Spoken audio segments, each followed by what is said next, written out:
to Schole's 5 Questions with Your Classical Educator. Today I have with me Whitney Barnes. Whitney is going to be a first-year Scole teacher this fall. However, she is not new to classical education. She has been teaching since 2012 in the humanities. She holds a master's degree in history from Georgia State University and a PhD in history from Boston College. You're my hero. I've tried several times to start my PhD and I keep getting set aside on, I have to keep pausing on that. So that's awesome. Let's just jump right into getting to know you. First of all, who is your favorite author and why? Oh, well, thank you so much for that introduction.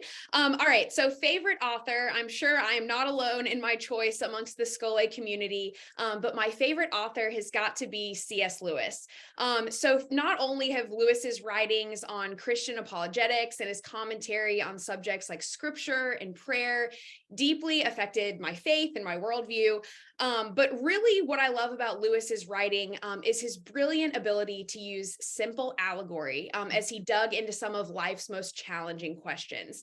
So for this reason, I've always gotten the reassuring sense when reading Lewis's works, his allegorical works in particular, that there's no question too complex for God. And I just don't think that the works of any other author affect me like this with such frequency. So I love C.S. Lewis for that, and I owe a lot to him. Yeah, you are definitely not alone. I hear C.S. Lewis is like the number one, and then J.R.R. Tolkien would be the number 2. I'm not surprised. Can you, out of all of his books, can you pick one? Maybe that's not your favorite, but I mean, because that's too hard. I know we asked that question, but if one that stands out for any reason. So I think the great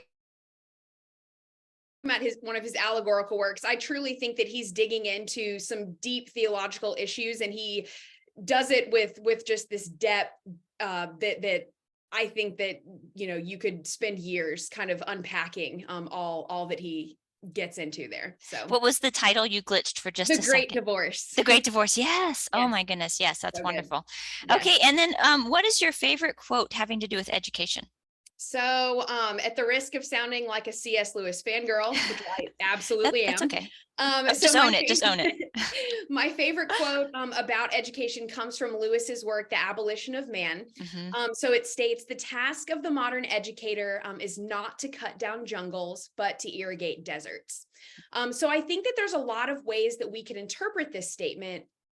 But for today, I wanted to point out the idea that just as an irrigation system is essentially a channel that carries life-giving water from one source to another location where it can be more useful, good life-giving education is similarly a channel that's transporting knowledge and wisdom to students who then go out and make it even more useful in fruitful and innovative ways. So for me, it's the educator's privilege to guide and ultimately to partner with students as they access these various forms of knowledge and make them their own. That's beautiful. I love that quote too. I come across that one frequently. I've read The Abolition of Man several times, and I just, that's one of my favorite quotes. So what are your hobbies? What do you like to do when you're not teaching? So the hobby that I am most recently taken with is gardening, which so far has been going terribly because I planted all of my vegetables in winter when there were no leaves on the trees. And now that there are leaves on the trees, everything is shaded. So we'll see. I'm hoping for a turnaround later in the season. I also love reading. I always try to have a fiction book that's just pure pleasure going at all times, in addition to books that I might be reading for work. I just feel like that's really important. I also love cooking. I'm trying to teach my 3-year-old how to cook, and that's been quite the endeavor. Yes. With his little wooden knives. And then I also do church choir and lead worship at my church. So okay, so you have a very well-rounded, full life. That sounds really fun. I love gardening too. There are things you can do. Just Google how to add extra sun time to your plants. I've not even thought to do that, so I will. Yes, yeah, that's wonderful. So tell us about the classes you're going to be teaching this fall for Scole. So I'm going to be teaching 2 sections of everyday debate. So everyday debate, we're going to be learning the art of making an argument and engaging in respectful and interesting debate with one another. These are skills that I just firmly believe serve students and people throughout their entire lives, regardless of what field you end up going into. So it's going to be really exciting, and I hope to see you guys there. Okay, wonderful. That is very exciting. I love that book too, Everyday Debate. I've used that with Yes, a couple of my children. it's great. So last question, when and how did you decide to become a teacher?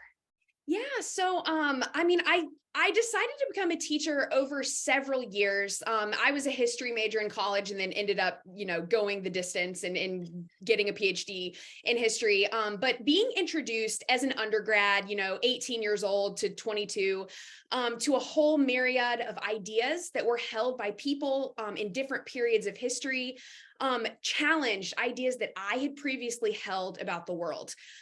This looked ugly sometimes, but ultimately this practice really um, allowed me to grow in maturity and wisdom as well as knowledge. And I'm really passionate about meeting students in kind of those formative years, engaging with texts and ideas in a similar way.